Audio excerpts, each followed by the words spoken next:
शिवपुराण दूसरा अध्याय। देवराज को शिवलोक की प्राप्ति। चंचुला का संसार से वैराग्य।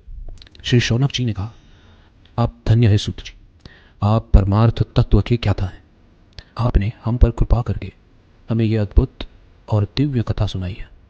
भूतल पे इस कथा के समान कल्याण का और कोई साधन नहीं है। आपकी कृपा से यह बात हमने समझ ली है। सूत जी, इस कथा के द्वारा कौन से पापी शुद्ध होते हैं, उन्हें कृपा पूर्वक बताकर इस जगत को कृतार्थ कीजिए।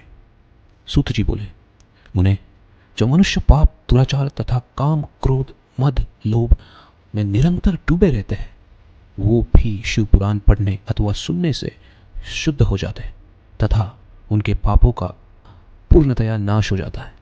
इस विषय में मैं तुम्हें एक कथा सुनाता। देवराज ब्राह्मण की कथा। बहुत पहले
उनके हाथ में त्रिशूल, संपूर्ण शरीर पर भस्म और गले में रुद्राक्ष की माला उनके शरीर की शोभा बढ़ा रही थी।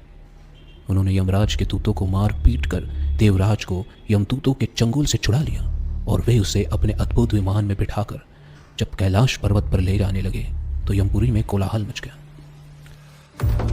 जिसे सुनकर यमराज अपने भवन से बाहर आए। साक्षात रुद्रों के समान प्रतीत होने वाले इन दूतों का धर्मराज ने विधि पूर्वक पूजन कर ज्ञान दृष्टि से सारा मामला जान लिया।